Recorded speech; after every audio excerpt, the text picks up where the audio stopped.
Hello and welcome to another exciting week here of questioning everything.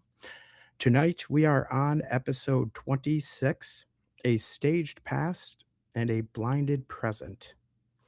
So glad to have all of you here with me tuning in live late at night.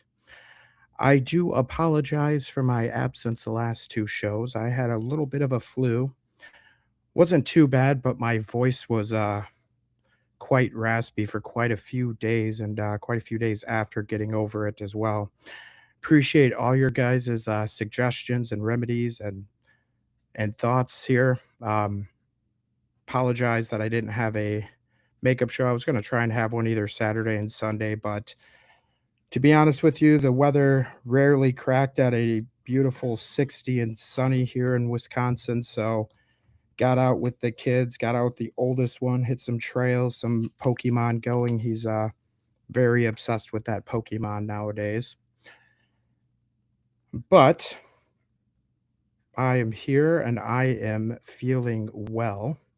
Hope you guys are all having a great start to your work week.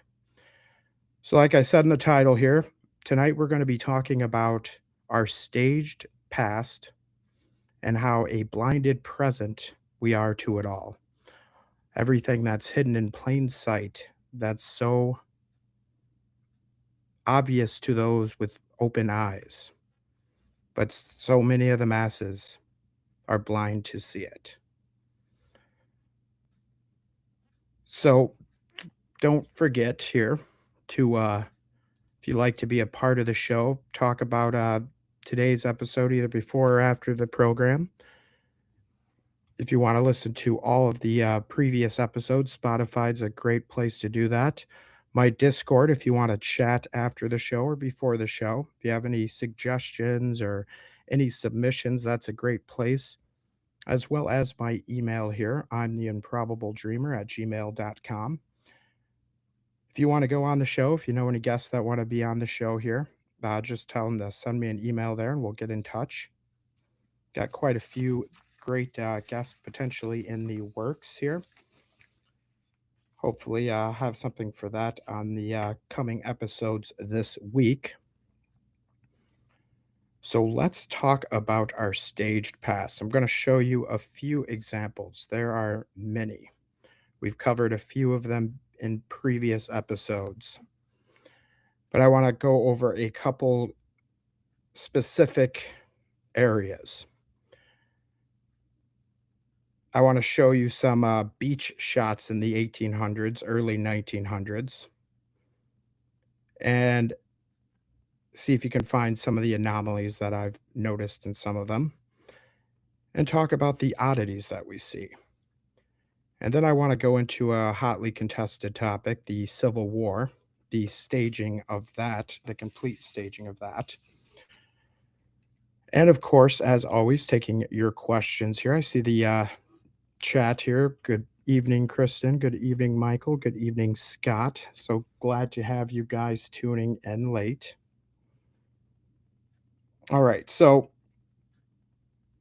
when I say we're living in a big, giant, some kind of matrix, an organic matrix, an intricately designed stage from past to present. It's all connected and it's all important. It's all based on how our education system is designed. It's all based on how they feed it to us and how they present it to us. The lack of critical thinking, actual true critical thinking being taught in schools. So most of what we see in the past is exactly that, a staged event. Let's take a look at some of these staged events. The first ones I want to show you are some beach scenes. So going to the beach in the 1800s, early 1900s was a very odd set of events. This is typically how beachgoers for the excuse of modesty, this is typically how beachgoers arrived at the scene.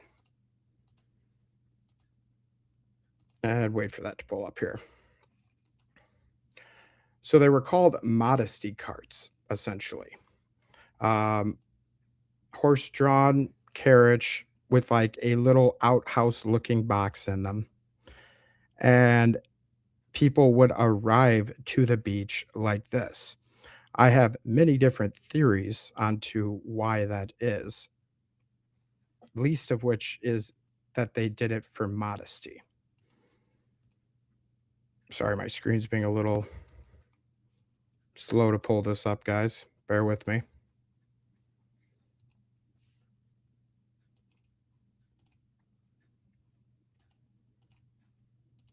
Maybe my computer's not over the weather either yet. Here we go. I can do it this way. Okay, folks. So this is a modesty cart. One of the things I want to talk about with the staged history that we're given is look very closely at this photo. And a lot of these photos will show you the same. Do you notice any tracks or hoof marks from this horse in this photo? None whatsoever. Are you, Charlie boy, you said no images. Are you able to see the images now? Kristen asks, hope you are feeling well, Jake. Yes, I am much, much better. Sorry that I wasn't here Thursday or Friday last week, guys. I felt very bad about it, but I sounded kind of like Emperor Palpatine. So hopefully this image is pulling up good for you guys now. I know there's a little bit of a delay with that. So this is one of the photos of the said modesty carts that would bring couples to the beach. It's almost like they have never been to the beach before. And in the staging of our history, look again at these photos, this one closely that I have pulled up. There's no track marks. There, first of all, something like this would sink into a wet, sandy beach, but there's no hoof marks, there's no track marks. It's like it's just placed here. Again, here's some more of these modesty carts. No track marks visible anywhere. A whole group of them. It's just a very odd scenario. They're all worried about changing in public and everything like that. Um, so they would just pull them right up into the water. And imagine like pulling wooden crates up into the water. It'd be just such a smelly scene with all the horses. Like, they're not going to not go into the, you know, make messes in the water while they're dropping the carriages off. And you never see that in any of these photos. It's pristine, clean beaches. Very little track marks or anything. Again, it's almost like these were, to me, my opinion of these, besides looking very staged, a lot of them with no track marks or anything like that. It's like people who have never been exposed to the sun before, that have never seen a beach before. They need to be lowered right into the waters. Like their skin, their bodies have yet to acclimate to the weather above. Perhaps these were the survivors that wrote it off in those thousands of subterranean cities buried underground that even mainstream archaeologists admit to finding, but they have no idea why so many underground cities were built. Again, nobody is dressed for the occasion. You'll see no beach towels in any of these photos. You'll see people in the most oddest beach attire. They're all dressed in suits, like the same uniforms. It's like these people could be copied and pasted into that video I showed you a couple episodes back of the post San Francisco fire reset, all in that same stock uniform, same few variances of dresses, same few suits, no beach towels in sight, nobody actually in the water. The best part about the beach is the view of the water, in my opinion, at least, laying out in the sun, getting some water, and having a complete blockage of your view by a bunch of wooden shanties. And if you look closely at these all look just very fake, like almost copied and pasted. Like the imaging detail, in my opinion, kind of look spending years looking at these photos. They look like they're kind of photoshopped in after the fact. And imagine again having to contest with all these horses, like right here. Yeah, Scott says, what's up with the giant identification numbers on all these portable houses? That's an interesting question too, Scott. So if it's like a rented service or something like that, perhaps, but it's perhaps a way to track the people, kind of like a numbered system. I thought that same thing though, Michael, that it's probably more likely some kind of rental system, but there does seem to be an odd amount of numbers from like hundreds and hundreds of these carts. Could be rental, could be tracking them from the underground subterranean basements or underground cities that they built, and they're just coming up post reset, exploring the beach, exploring the sun for the first time. It's what it says. Seems to me like it looks very, very staged in a lot of these shots, especially the earlier ones. They're all about modesty, but they have no problem posing very unmodest here and here and here. But again, it's like they cannot like take large amounts of the sun. Like these people almost look like they're hiding from the sun. Looks very little to do with modesty and a lot more to do, like this one looks completely fake as well. Look at the bowls, like the coloring, the rendering of the bowls compared to the rest of the scenes here. Yeah, just very odd amount of these carts here. This is a shot from Daytona Beach in 1904. And besides from everybody staring off in the same direction, if you notice, which is kind of creepy to me.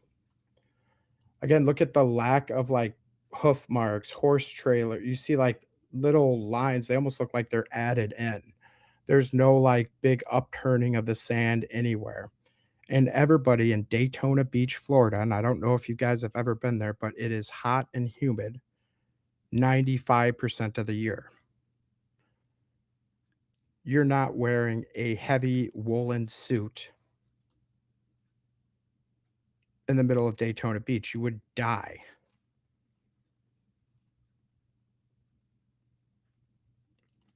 What's up with the stripe patterns of the outfits and houses? I'm Zombie Gaming says. It's a great question. I don't know if it's a style choice. It almost looks like a inmate's uniform, doesn't it? Like an old school inmate's uniform to me. Uh, Not exactly sure if it was like a style choice or what, or again, like with that numbering system, kind of tracking inmates almost, but tracking maybe the population of those underground cities. I think we'll have an episode coming up soon on like all these subterranean cities that would have been impossible to build with hammer and chisel, with no power tools or excavation machines like that. And yet they built cities that could house 10,000 people plus in abundance all across the world. Much like our elites are building these bunkers today, these underground bunkers today, the old world had knowledge of this reset system. They knew when to get underground. I believe that's what they kind of keep hidden from us. Like, there's not enough room on the ark, perhaps, and they don't want the common riffraff like you and me to know when the dates are coming. Like, look at, I mean, again, nobody's swimming on Daytona Beach here. It's very, very odd. You see nobody in a swimsuit, nobody with, beach attire at all, no towels, and everybody just staring in one direction. Again, for modesty, but they have no problem posing like this. Here's another example of those odd modesty cards. This one would just go right up to the back of the water and you would just dump right in. Las Vegas Bad Boy said no mud or stains on any of the Shaq's fenders. Yeah, very rarely. They look pristine and clean. And imagine all of those horses, you've seen the numbering system well into the 200s on some of those carts. If we go back a few, here's one with all those numbers on them. Hundreds of these carts all lowered in. Where is the horse droppings? They should just be constantly floating in those waters. It would have been a very nasty operation. And those things would have gotten stuck. A single horse could not pull stuff like that out. It's also really empty on the other side. Yeah, no, some of these shots are very, like, empty, and then some of them are super full. Like, you have no views on any of them. And another system they had, this was a beach house on wheels that they are on tracks, that they would lower this whole entire beach house, beautiful beach house, like, beautiful, I don't know exactly what it was called, but they had quite a few of these built around beaches back then that would just lower you right to the water. And beautiful set of technology for the late 1800s. Something we definitely don't really see today either. And there it goes, just like lowers right to the water, and he's got like a little dock. Like I said, I feel a lot of these look like a lot of elitists too. They seem like they just came from underground. They had never been exposed to the sun. They always have to be in shade, like this little boat right here. Looks kind of fake to me, but even this has like a nice little sun cover and sun awning. These are those subterranean inheritors, the ones that first came up. This is probably one of their first few summers, in my opinion. And it all connects when you look at scenarios like world wars. Like, look at all these people. So they're getting horse carted on this rickety little cart to all these individually numbered stalls. And then it's just a weird, weird system. Again, it's like they've never been to a beach before. You had all manners of them. This, I love this. This is just Atlantic City, the old hotel here, very Tartarian old world architecture. I mean, just look how old this building looks here. You got the domes, the antennas here. It looks well out of place. And of course, it's gotten torn down since then in Atlantic City. Hello, hello, Alice. A little late. Hey, I'm glad you're here. I'm glad you chose to stay up late with us here tonight. Thanks for tuning in. I got just so many of these photos. You see people in the complete opposite attire you would go to a sunny beach. They look like they just came from church. Nobody's actually seems like they're enjoying themselves. It looks very, very staged. If you look at the people, and again, kudos to the camera quality back then too. They tell us the whole thing why we can't see people in so many of these empty cities, and we'll have a video on that for another day. Hey Joe, thanks for tuning in from Texas, the great state of Texas. Plenty of awesome mud flood evidence there in Dallas, Galveston, tons of old world architecture and buildings down in Texas. Charlie Boy says MLB did an episode on those.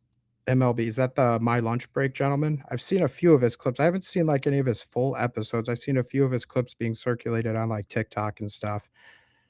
He's a pretty good guy. He seems like he's going into depth a lot of these things, doing FOI requests and whatnot.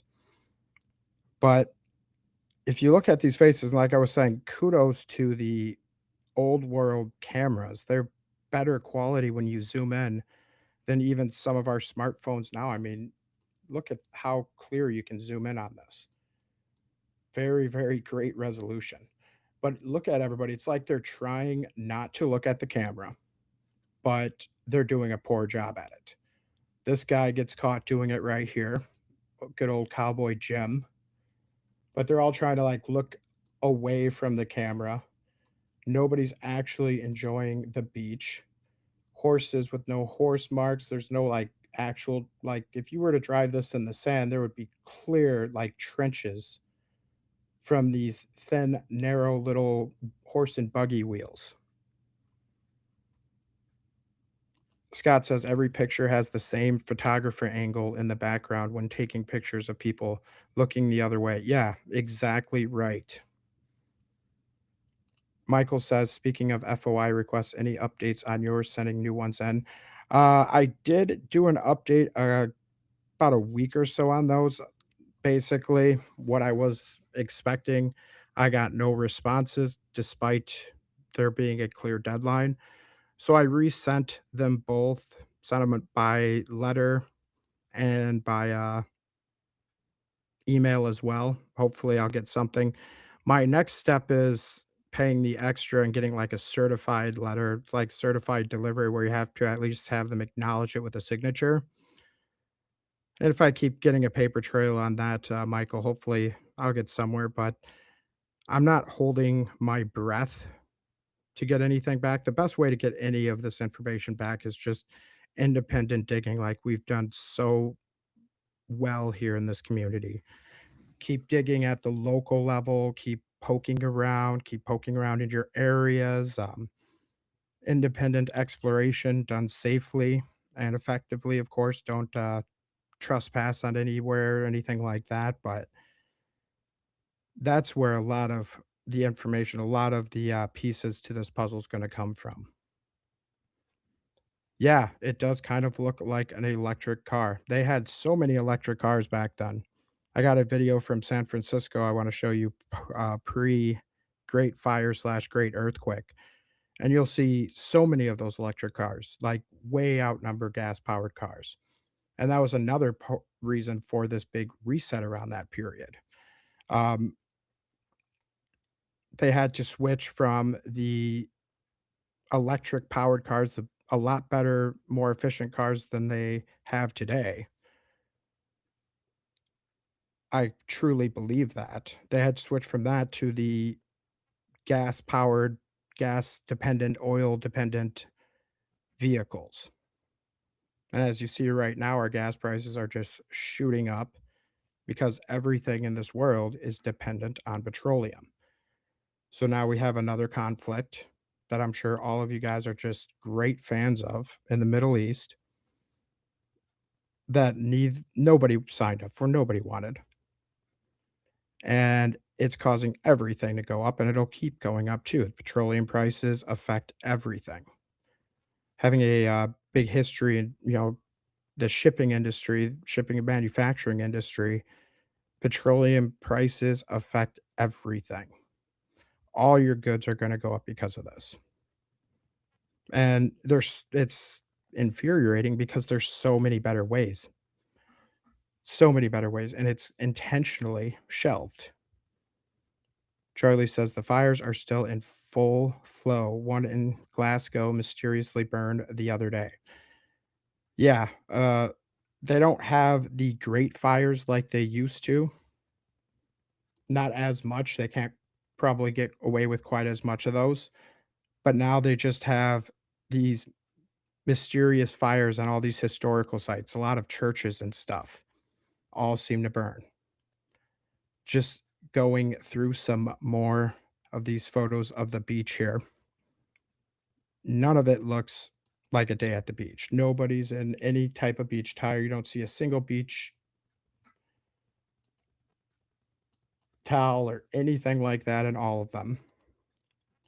Let me show you a video now of that too, just kind of random places around the world, early 1900s, starting with Daytona Beach. Gentleman's just in a suit going at it. Just a moment here to pull that up for you guys. And keep leaving the questions and comments here in chat. I'm loving all of them coming through, trying to get to as much of them as I can. Let me wait for this video to pull up here. After this video, I think we'll pivot into the Civil War, the fakery of the Civil War. talk about that for a little bit, and then we'll go into how we are so blinded by it in the modern day. Okay, this video does not have any sound, so no worries there. Should be pulling up here now for you guys.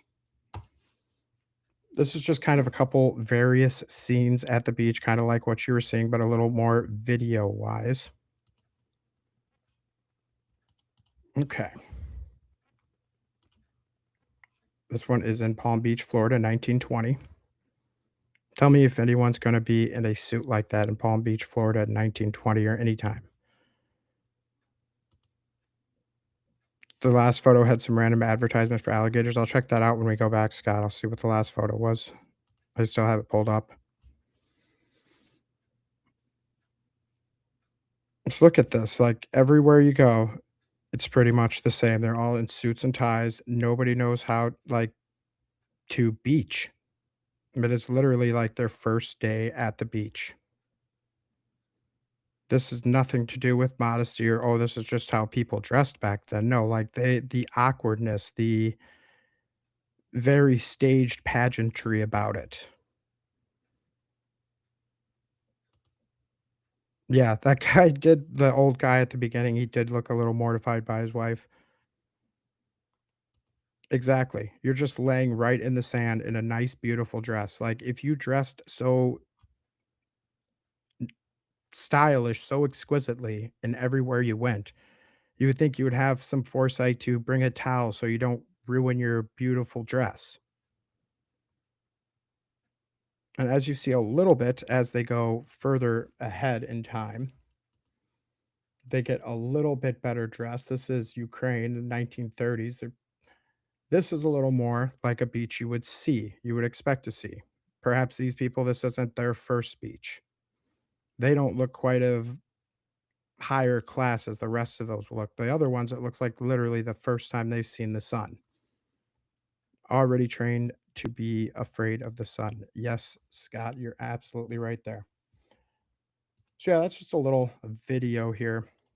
I wanted to show you of those beaches. Very staged, very odd looking, at least in my opinion. Looks like very produced, all from that, like you said, Michael, from that one same angle, all looking very hard, like they're not trying to notice the camera.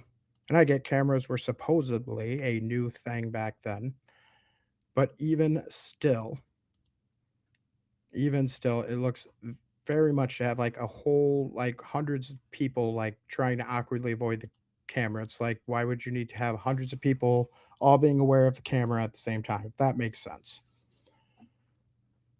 So my next topic for the staging of the history, and we have so much to talk about for the staging. Just a couple things. We talked about the whited out skies before, showing you some of the very staged Nagasaki photos, some very staged Great Fire photos. These are just a few more examples of that staged past.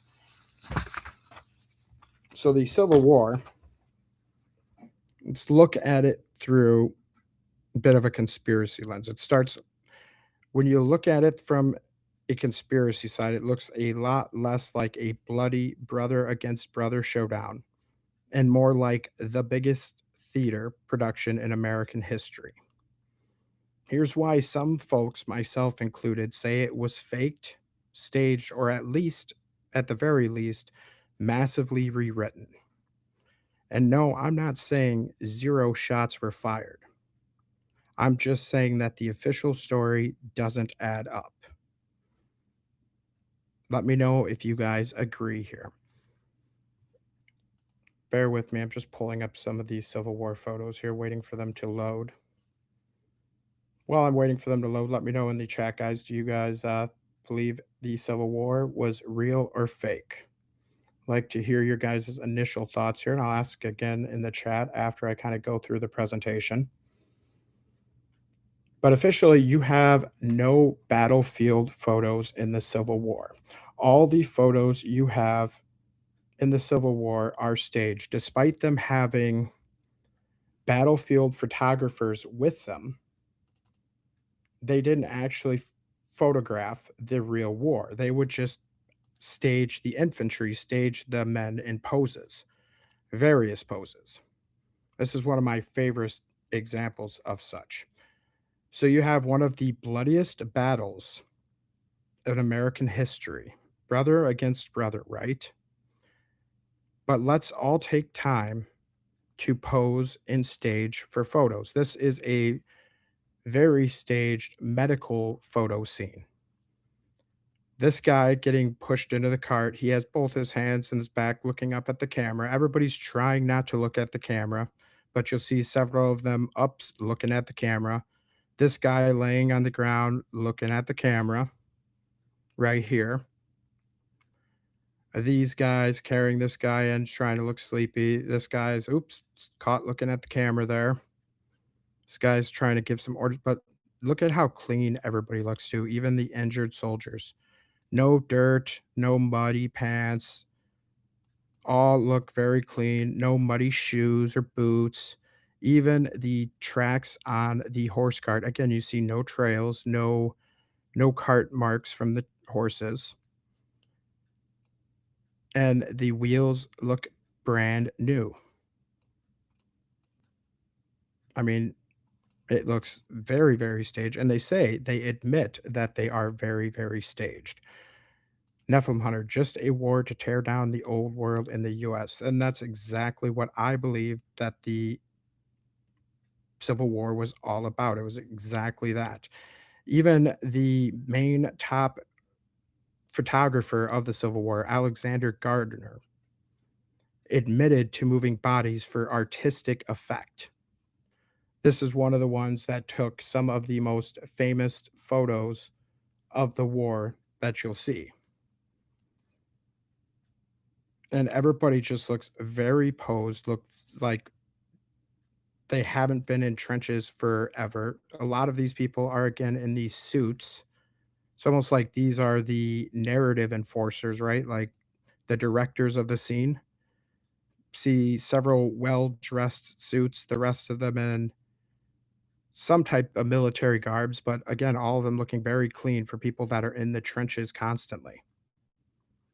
They should be dirty, they should be torn, they should be weathered. But yes, admittedly, Alexander Gardner has admitted in his own book to moving bodies for artistic effect, like dragging a corpse 40 yards to prop it against a wall for the famous sharpshooter picture. I believe I have that in my reel. I'll show you guys that. But if it was a real war, you don't see any body rods, you don't see blood soaked fields. Everything looks so pristine, everything looks so posed, does it not? And again, I love how they gaslight us for these photos in the 1800s, the beautiful quality and how much you can zoom in on all the detail in these photos. But yet they tell us, like I was saying earlier, these early photos, you don't see people in these empty cities because of long exposure. You had to stand still for a very long time. But yet all these marching troops right here, they didn't stand still. And these are, in the 1860s. Great photo quality for the 1860s. Look at this broken and cheap looking cannon. These people just not a stain on their outfits, posing for the cameras, looking like they're having a time of their life, like they're not in the middle of a bloody battle. This is the state capitol in South Carolina, I believe. But just look at how beautiful and massive the stonework is, those steps, those columns and pillars. This wasn't a, like I said, a brother against brother showdown. This was a production. The photos that we've seen were productions. I believe it was a massive land grab. The same time of those photos of people just barely seeing a beach for the same time. You have a massive land grab going on for all these places. The New World of America was not so much the New World. It was perhaps the lost civilization of Atlantis. We've shown you those maps from America in previous videos, right? Several of them being referenced to Atlantis. or being called Atlantis, not just America. This was a war over the relics and technologies and the founded Freemason architecture of the lost ruins of Atlantis. I'm Zombie Gaming says, look how far you can see the land in those photos, such good quality. Exactly. Try taking a photo like that today and zooming in. You can't. Like it gets very digital and pixelated very easily, right? Let me show you another couple photos here of the Civil War. So, first and foremost, like I said, and why I think the Civil War is fake is all these staged photos, all these pristine, clean uniforms, no mud, no blood spatters, guys posed like they're waiting for a portrait.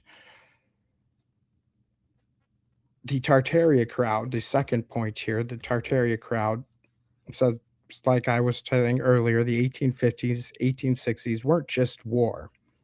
They were part of the mud flood or the Great Reset. Old World Empire gets wiped, Atlantis.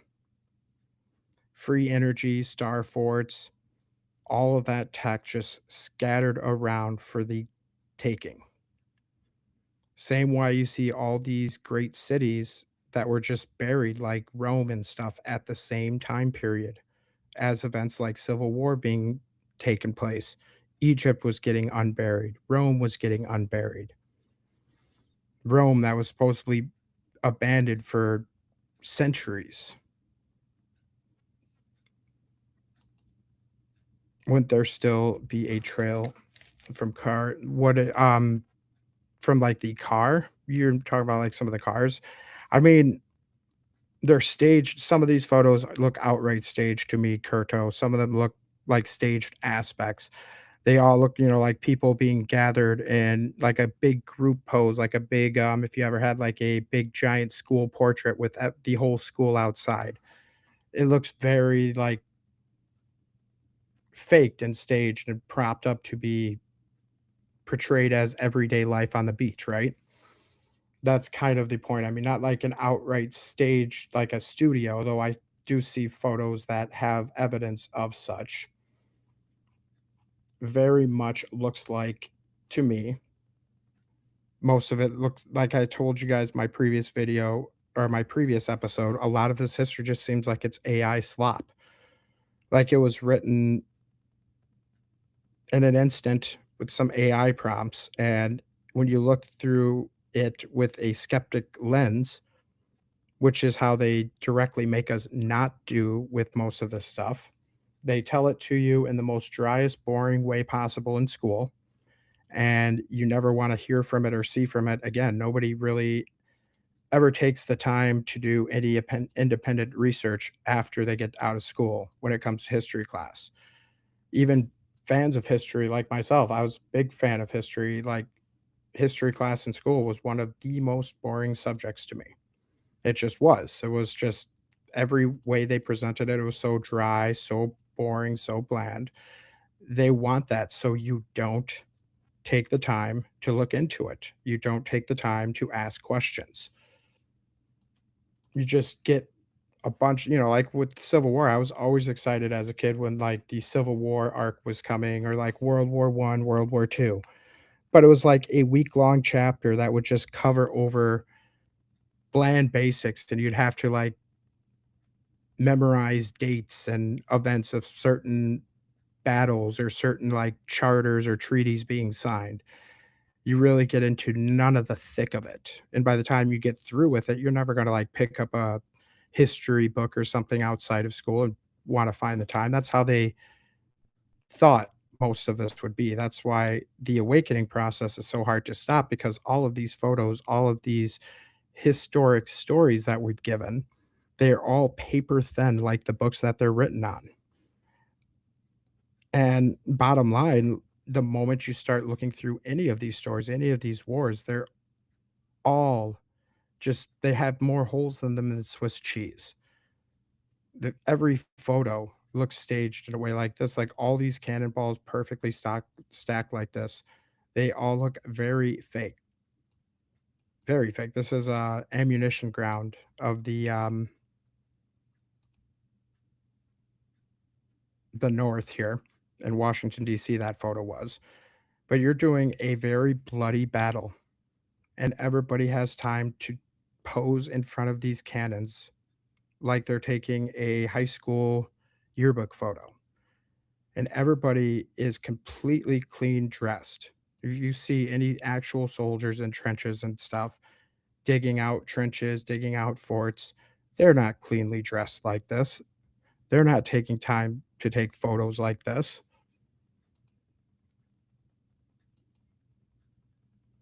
All these just photos, like, tell me if you guys think these look fake or real. I mean, I'd like to know. I mean, is it just me? All of these odd cannons just laying around on the side, cannonballs laying on the side, and that's supposed to and these cannons and these cannonballs are what destroyed and left all of these cities in the rubble. They look exactly like the Great Fire cities. Look at all those giant antennas here. Looks just like the Parthenon, doesn't it? That Greek Parthenon, just like it is in Tennessee, all over. You see these same old world architecture, the ones that they didn't firebomb. This looks like a firebombing, like some kind of high explosive ordnance, not cannonballs. Like, do you really think this happened from these? Makes zero sense. Very stage photo of a church here, it looks like. You can see the shadowing on this steeple right here if you look, zoom in closer. See that it was very much cut and paste right out of it, the shadowing right here. It's nothing to do with overexposure, long exposure of cameras. That doesn't happen. You can see the different colors on the edge of the bushes. Clear signs of photo manipulation, whited out skies, like the airships that were probably used to firebomb these cities, not cannonballs.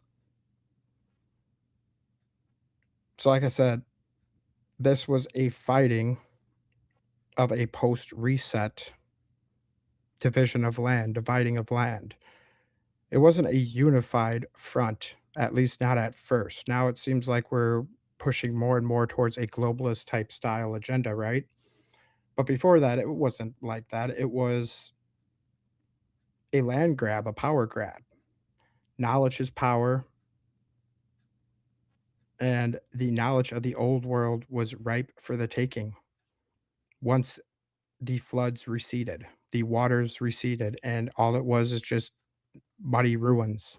That's what this fight was over, in my opinion. And there's really no real chaos in any of these photos that you see. Like, they're all just posed and staged. You don't see piles of horse manure just like the beaches. You don't see tracks all over the place in most of them.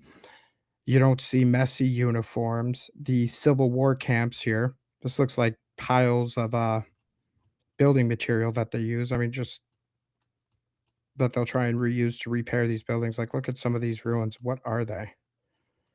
And this weird wooden fence that's just like kind of almost looks fake to me, in my opinion. And then you have the ruins of the town of Charlottesville, I believe it was. Perhaps, yes. All of this done by Canon, they say. Like how they have all these cannonballs laying around to make it look more believable, I guess, but I do not believe cannonballs did this.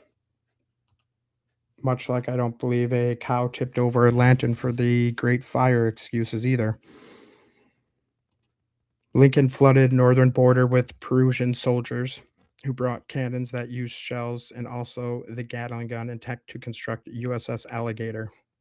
I haven't heard of the USS Alligator. That's pretty interesting. I want to take a look at that one. Current thoughts are 5 to 7 cabals still fighting each other. I think they're a little more unified than that 5 to 7. I mean, I could definitely believe it. I believe a lot of those secret societies, those like Masons and stuff like that, they're not as unified as I think, and they are like subsects. They might have similar goals, similar ideas and ways to control us. You can see this whole whited out sky in this photo as well. I mean, if I could tell you this was a great fire photo of Chicago, you guys wouldn't blink at it. Say it was a Civil War after battle photo, like, it's just the same exact scene, and, of course, you have the same people dressed up in Sunday best, dressed in suits, all clean and pressed, not a single dirty scrap of clothing amongst them. So it's all about my 4th point here on the Civil War. Why would they lie? Why would they stage this event? Why would they lie about the mud floods and the resets? It's all about control. That's their key motive here. Wars aren't about ideals, folks. They're resets. There's civil war and slavery, they say. But then they just find new ways to enslave us. The US has the most incarcerated individuals, and a lot of those of African American descent than anywhere else in the world. Yeah, we're supposed to be, the beacon of the free world, right? So these civil wars are just, again, ways to keep us divided. They talk about threats of civil war now. They want us fighting each other. They want us looking back at history and thinking we have always fought each other. They don't want us to look at who the real evil is. It's not right and left. It's not Christian or Muslim. It's the globalists, the parasites that have always ran this world. They run under cloaks of religion. They run under cloaks of secret societies like the Masons. There might be several of these groups, but their goals are all the same: control, manipulate us, and keep us oblivious. A people unaware of their true past, their true history, their true origins are all that much easier to control. So, bottom line here with the Civil War, if it was real, why so clean? Why no gore pics? Why flip story little high school yearbook photos? This, like, railroad track, again, how we've shown many photos of these railroad tracks being unearthed. This is another good looking example. This bridge looks very, very old world style. These pillars here, and this part of the bridge looks like it was just newly built, newly reconstructed. A lot of these 1800s photos of these quote unquote archaeological digs, these transcontinental railroad construction photos, they're all excavation projects. They're all renovations projects, remodelings. Any of these construction photos you see with these rickety scaffoldings on these beautiful buildings, they're not the ones that built them. The ones that have those rickety scaffoldings, those aren't the ones that built those structures. They are just renovating, repairing, repurposing the old world from the ground up. That one is high off the ground. Yeah, it looks very, very high too in this photo. You see all these people like this guy in a suit just standing around posing, middle of the bloodiest battle. Like all of these infantry, you can see they went to some sloppy length to make sure you couldn't see what was in the sky right behind these tents. Perhaps the weaponry, ammunition, machines that they actually used to firebomb these cities. They look just like backdrops, like those mall photos. If you remember back in the 90s and stuff growing up, they had those like backdrop photos at the malls where you would go take pictures with your family.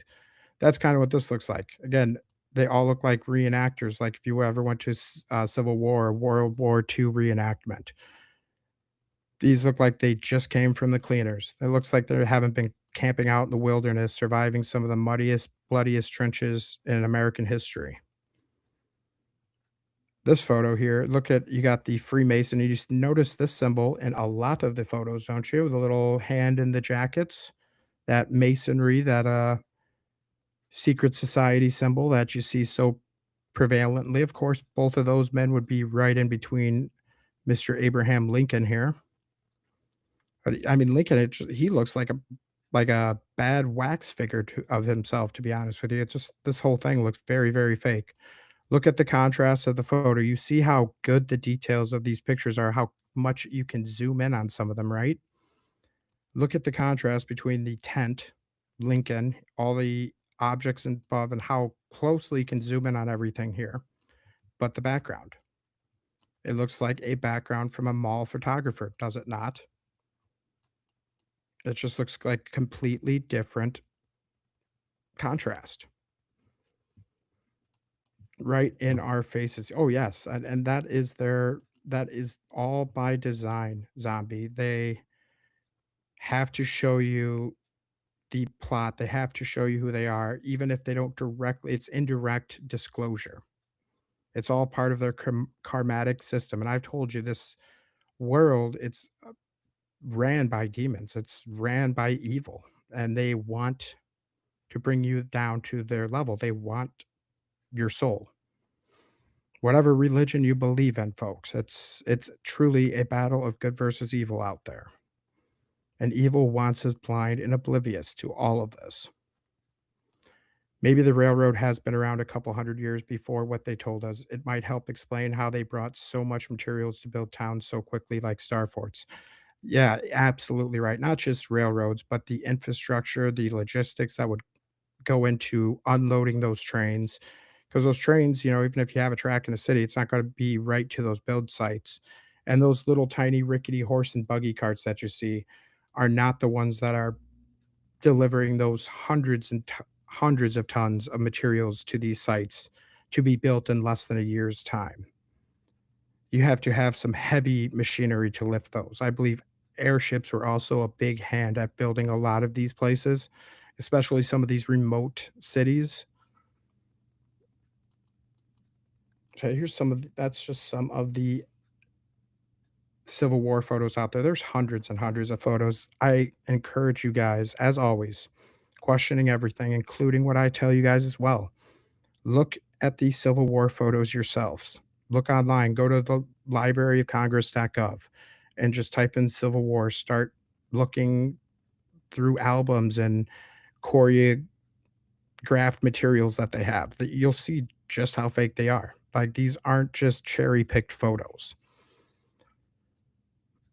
Abraham Lincoln and Jefferson Davis are the same guy. I've heard about that. I heard a lot about that, and there's a lot of great points to that. Perhaps maybe a whole episode on the Civil War and the players behind them would be warranted for an upcoming episode, I think, because there's tons of fakery about the Civil War. Like that's just these two examples for the old world here. Let's take a couple more of your guys' questions and we'll go to a quick minute sponsor break. These two old world examples are just one of many. I've showed you several other examples in previous episodes as well, but these are just a few of many. Sorry, ZZ Dave. Sometimes my screen freezes on these things. My computer's not the best. I apologize. I try and have visuals going constantly, but sometimes it's just that's why I don't have a camera on it here. It's between the visuals and the camera. If I had both, it would crash the screen. But a lot of it is kind of the end of the slideshow, and my next slideshow is not working, Dave. So it is a one man operation here. I am the on-air talent. I am the producer, the behind the scenes producer, the researchers, and all of that. So, and I'm doing it all with a Fred Flintstone computer. So when we get back here from our quick minute sponsor break, we're going to look at the whole construction of why we're so oblivious to this, why so many are oblivious to all of this history stuff. And again, it's all by design. And take more of your questions here as well, guys. We'll be right back in just a minute. A quick shout out to this program sponsor, Riverside.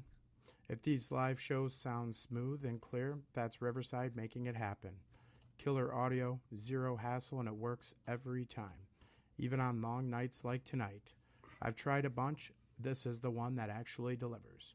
Want to start your own podcast? You should totally do it. Make your voice heard. Grab my link in the bio or show notes. It's an affiliate link, helps support the show, costs you nothing. Thanks for listening. Now back to the mysteries.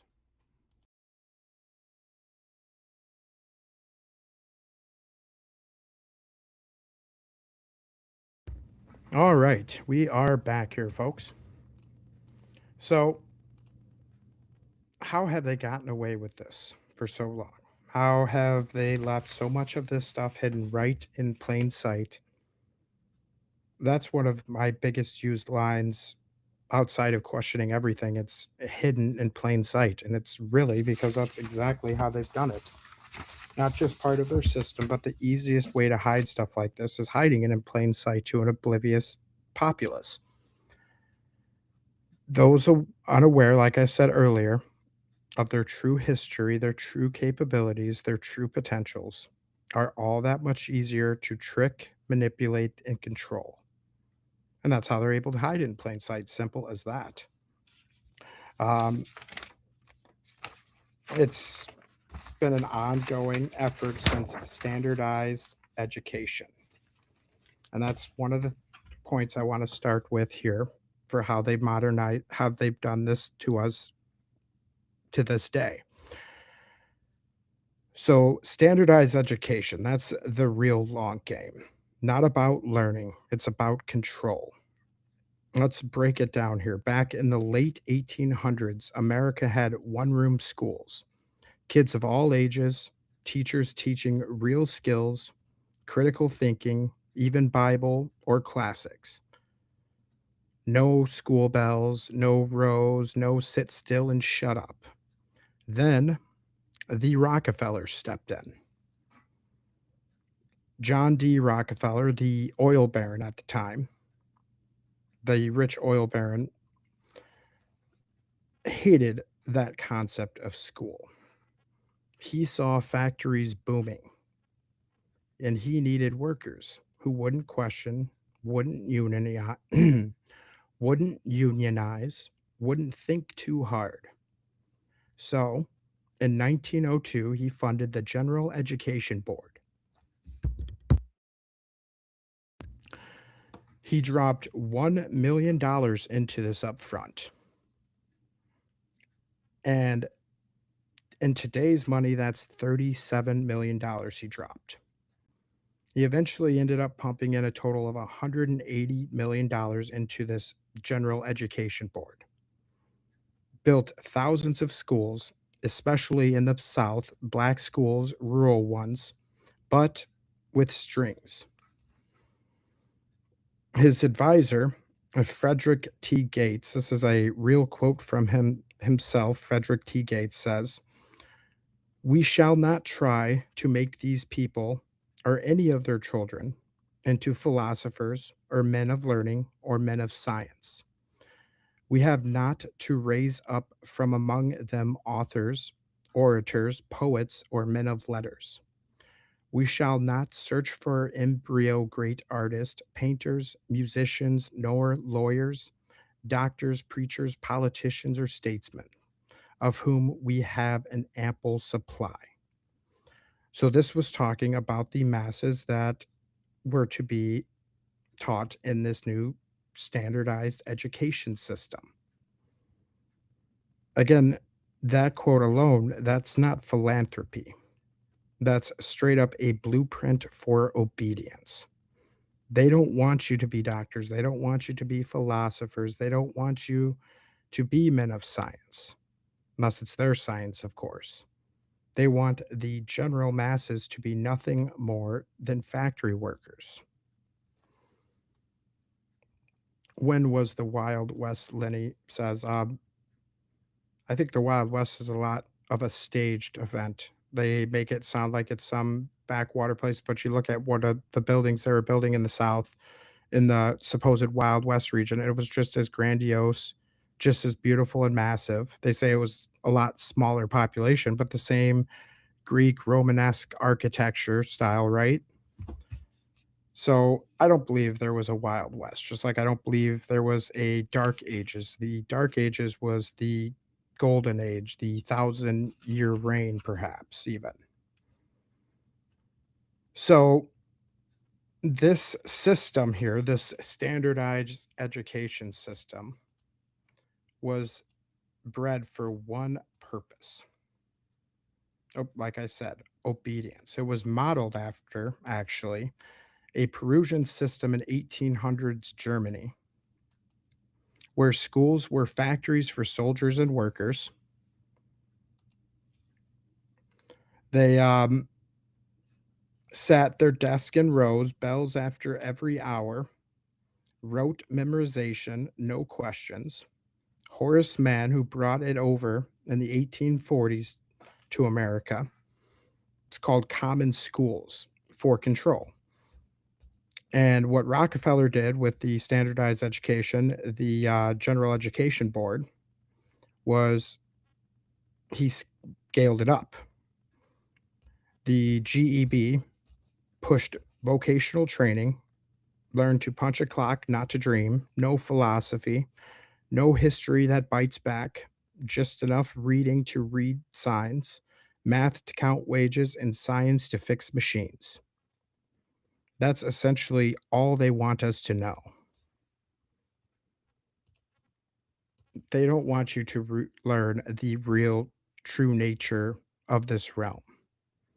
They don't want you to learn the true capabilities we have, especially the true capabilities we have when we're united.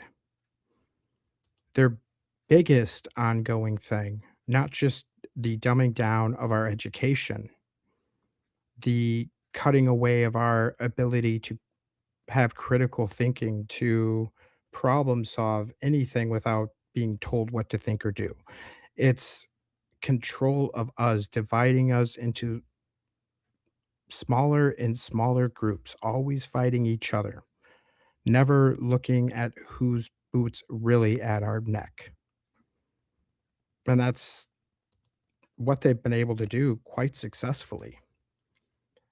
And what you're seeing here is another step in the game.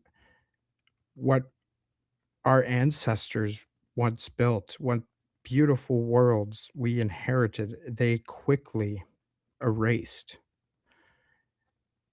all to keep us at a lower vibration from the education we are given to our surroundings.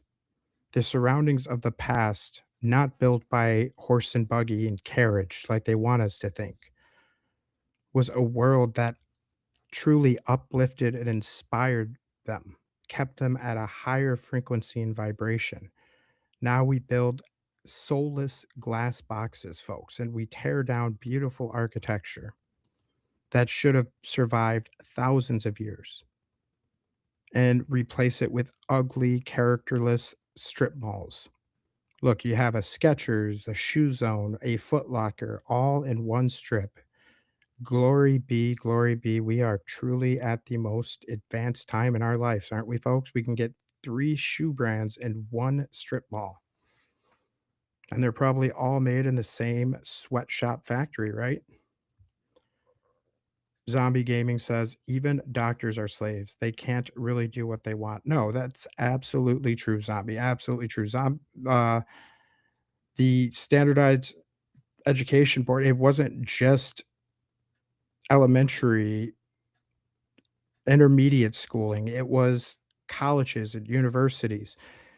They would send representatives to all these private colleges, these private organizations, and basically buy them out, give them, equivalent to millions of dollars today to standardize their education process. The Journal of Medicine, all the medical colleges were all brought into their processes of healing, the petroleum-based pharmaceuticals, the addictive pharmaceuticals that don't treat the actual illness. They just mask these symptoms. They just treat the symptoms caused from these illnesses because the illnesses are the foods and the stuff and the chemicals that they spray in our skies.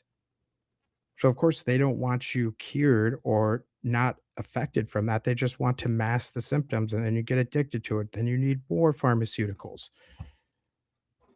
The medical field is not, especially the pharmaceutical field, is not about making healthy patients. It's about making repeat customers. So we're all drugged up. We're all lethargic and dull from all the foods and the petrochemicals in our foods, all the fast foods. So I ask you, how do they get away with lying about so much of our history, lying about all of this right in plain sight? Because we're all so oblivious. We're all so lethargic, also fluorinated. Our pineal glands are calcified. Our ability to critical think, our ability to think outside the box is squashed from a very early age. Those troublemakers, the ones that couldn't sit still in class for 7, 8 hours a day. That's because we're not naturally made to be sat down at desk and told to repeat and memorize the most basic stuff that we'll never use on the outside. All the times our math teachers would tell us, "Oh, you're gonna need this in the outside world." We never used half of it, less than half of it. It was all just waste and filler. You're absolutely right, Michael. Stop eating GMO seed oils, sugars, and processed foods. Yes. Yes. The foods that are in our grocery stores, over 95% of them were not in the grocery stores 100 years ago. And coincidentally enough, the rise of stomach cancers, colon cancers, have also shot up in that time frame by about 100%. Stay away from packaged preservative foods. If it comes in a package, stay away from it. It's easier said than done. I know. My family included, we try the best to get our kids, the best foods they can eat, but it is hard that's the system, that's the matrix that they have in around us. They want it to be difficult to eat healthy. They want us to constantly fight these ailments, inflammation from these seed oils, these sugars. Childhood obesity is skyrocketing. It's all by design, folks. That's how they're able to lie so easily to keep so much of the general public oblivious. Even if you're awakened, you're still fighting with trying to eat healthy as well and trying to just make it in the system. Because being awake and aware of it doesn't mean you still can't just completely not participate from the system. Some people can homestead, and I applaud those that find ways to make that work. But most of us are stuck in this 9 to 5 matrix trying to just survive. We don't have time to get guarded fresh foods every time. I get it, but make smart choices. Limit your exposures to them. Limit the exposures to eating out. It's all terrible. It's all terrible. It always has been, but in recent years, I think around the COVID time especially, they have really started ramping up the whole poisoning, GMO seed oils in our foods, even like our formulas and stuff like that, just jam packed with seed oils. So, again, back to the standardized education process. This is the result of what standardized education gets us. Beautiful work of art architecture for a simple train station before, and now we get a ugly, characterless, boxy train station. Well, the only character about it is that from the golden arches, it's got food to feed you, the slop to feed you, the goy slop, as they say. And that is exactly what it is. Minimize breads too. As soon as it enters the mouth, saliva converts it to sugars. Yes, the breads in the supermarkets are crazy, even from back when I was a kid or, early 2000s. You get a loaf of bread from the supermarket, Michael, and it used to go bad, get moldy in a couple weeks or so, right? Now I challenge you guys to try this experiment yourself. It doesn't matter if you live in America, Europe, China, like all of the processed store-bought breads, they're all they give you an illusion of choice. It looks like there are dozens and dozens of different breads. They're all made by the same few companies, just like everything else. It's just the illusion of choice is what we're given. But get a loaf of bread today, let it sit out, don't touch it, and it'll last months before it gets moldy. Months. You have a loaf of bread in there that expires several months ago and it looks brand new. It doesn't have any dryness to it. There's no mold on it. It's spongy. That is not natural. They took out all the natural yeast in a lot of this bread. If you've ever had homemade bread, if I recommend trying it yourself. That's one of the great things you guys can do individually. Um, I bought a bread maker at Goodwill for like $5. Works amazing, and it makes some of the best bread, and it goes bad within just a couple days, just within a week actually, because it has real yeast in it. None of this fake artificial crud that they're putting in it now. So the goal of this system is a nation of workers, not critical thinkers. Not, they label us critical thinkers as conspiracy theorists. Anytime you question the narrative, question the people running the show, you're labeled as a conspiracy theorist, not a independent thinker, not a just a conspiracy theorist. That is exactly what they want you to be labeled as.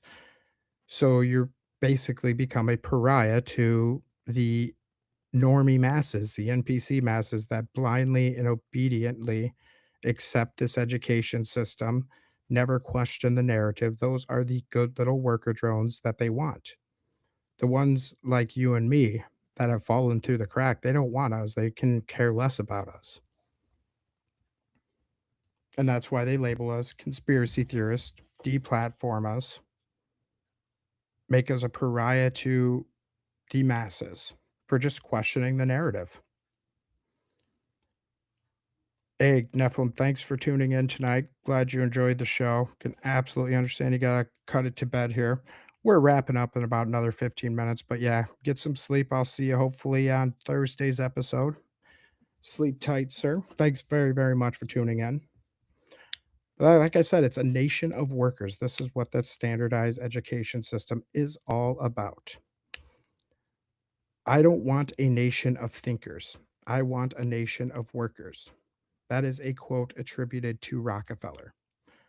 Sites like Snopes says he was misquoted, but combined with Rockefeller's quote here and the Gates quote, the Frederick T. Gates quote that I read, we shall not try to make these people or any of their children into philosophers or men of learning or men of science.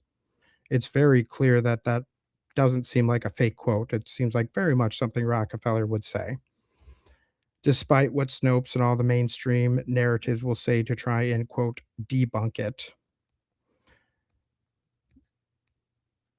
No thinkers, no leaders, just cogs. The clear design of their system speaks louder than any words, any quotes that we can attribute to them or not. And like I said, in large part, it has worked. By the 1920s, public schools were standardized, curriculum for on high, teachers as enforcers, Common Core today. Like, look at the math that they've done, that they converted us today.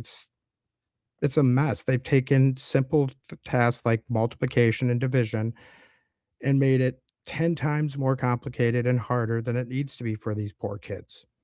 I know I'm a father of a 7-year-old that gets very frustrated with the math homework, even though it's very simple. It's the methodology that they have to try and get you through those processes that makes it so frustrating. They want you frustrated at advanced concepts like math, philosophy, sciences, history. They want you to just do enough to get by, just so you can graduate with that degree, that GED, whatever, and then punch that clock for the rest of your life until you're in your 80s and barely able to enjoy that measly little pension that they give you. or Social Security if it's even exists by the time we're old enough to collect it. Snopes is run by an ex-con and his girlfriend controlled by the cabal. Oh yeah, absolutely. Absolutely it is. Yeah, I know exactly what you're talking about there, Michael. All of these fact checking sites, these fact checkers on places like Facebook and stuff, they're all run by the same cabal, whether it's 5 or 7, as you said earlier in the show, Michael, or less or more even, like, they all have the same goal in mind, keeping us oblivious and clueless, sedated and controlled. Public school never felt right to me, so I homeschooled my kids. Yes, and props to you for that, Lisa. I truly do encourage that. I am in a small town with a beautiful school district. Even with that, my wife does teach in said schools as well. So I am aware of it, but our school district is a lot more behind the current indoctrination lines. But even then, I'm very close to wanting to pull out my kid almost weekly with the stuff. But if you can't afford to, homeschool your kids, if you're not in a situation for that, like so many of us unfortunately are, myself included, uh, I encourage you, do what I do, like, look over what they're taught, look how they're taught like a hawk, and tell them, I talk to my son, I don't tell him everything you're learning in school is wrong and yada yada in history, and I let him kind of I'd wanna try and instill, like my father did to me, like teaching me to question everything. I wanna instill to him that don't just take what they're telling you in school at face value, son. There is many different sides to any story in life, history, and especially the history that we're known, like I've said, and it's very true, is written by the victors. Those who control the world control our history. Even at face value. That's why I said if you guys can't homeschool your kids, make sure you at least know what they're learning and be a part of their education. That's what so many faults of so many parents are these days is they use these school systems as a way to babysit their kids, watch their kids. Um, and that's not what school should be about.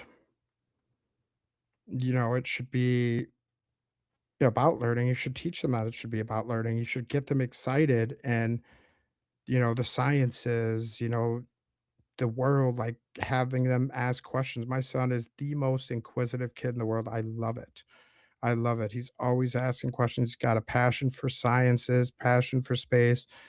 It's kind of like the, Santa Claus and Easter Bunny thing. I'm not quite ready to fully crack down and tell him it's all fake and makeup, but, like, I just am there to instill his curiosities and tell him that there's a different way, and that's what you guys can do. Don't push people too hard, especially, young impressionable minds like children if they're stuck in public schools for whatever reason, like my case.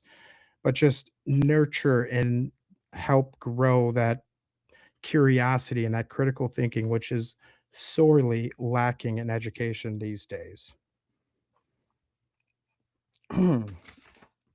So why is that here as well? Let's show you an example of my favorite thing, Project Mockingbird.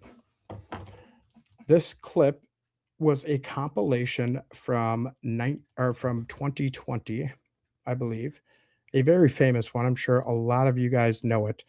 But all of our media, it's not just the big national NBC, Fox News, it's your local news too. They're all owned by these same companies. They might seem like they're local, they might talk a little bit about local events, but they are given a very controlled script. Here is just one example of that when I get this pulled up. Hold tight with me. So this was a compilation of media, all saying the same thing, all at the same time, all about a certain election that we're not allowed to talk about in America. Hold on, it's being a little slow. Like I said, my computer's just so lovely. This one does have sound. So if you think your local news is good because you got a nice smiling little bobbleheaded bleach blonde on, it's all given that they're all Hi, given I'm the same Fox San script. Antonio's Jessica Headley. And I'm Ryan Wolf. Our greatest responsibility is to serve our Treasure Valley communities, the El Paso, Las Cruces communities, Eastern Iowa communities, Mid-Michigan communities. we are extremely proud of the quality, balanced journalism that CBS 4 News produces. But We are concerned about trouble and trying to be responsible, one-sided news stories plaguing our country. The sharing of biased and false news has become all too common on social media. More alarming, some media outlets publish these same fake stories without checking facts first. The sharing of biased and False news has become all too common on social media. More alarming, some media outlets publish these stories simply aren't true without checking facts first. Unfortunately, some members of the media use their platforms to push their own personal bias and agenda to control exactly what people think. And this is extremely dangerous to our democracy. this is extremely dangerous to our democracy. This is extremely dangerous to our democracy. This is extremely dangerous to our democracy. This is extremely dangerous to our democracy. This is extremely dangerous to our democracy. This is extremely dangerous to our democracy. This is extremely dangerous to our democracy. This is extremely dangerous to our democracy. This is extremely dangerous to our democracy. This is extremely dangerous to our democracy. This is extremely dangerous to our democracy. This is extremely dangerous to our democracy. This is extremely dangerous to our democracy. This is extremely dangerous to our democracy. This is extremely dangerous to our democracy. You guys get that? That's just one of the scripts, one of the many scripts. You could see that even today. I don't know. I don't follow too much the whole Candace Owens podcast drama. I do like how she's making all the Zionists and stuff go completely nuts.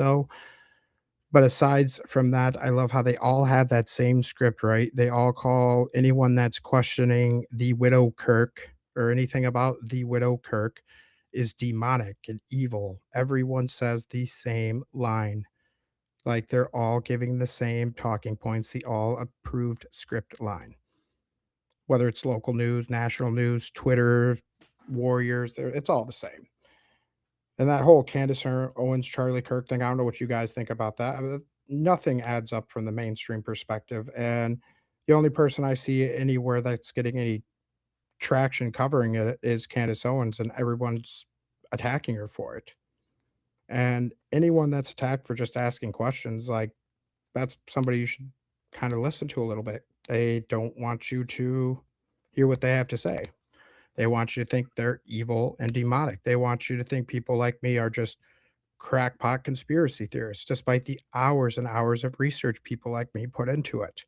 Hours and hours of pre-show time to put my heart and soul into my presentation.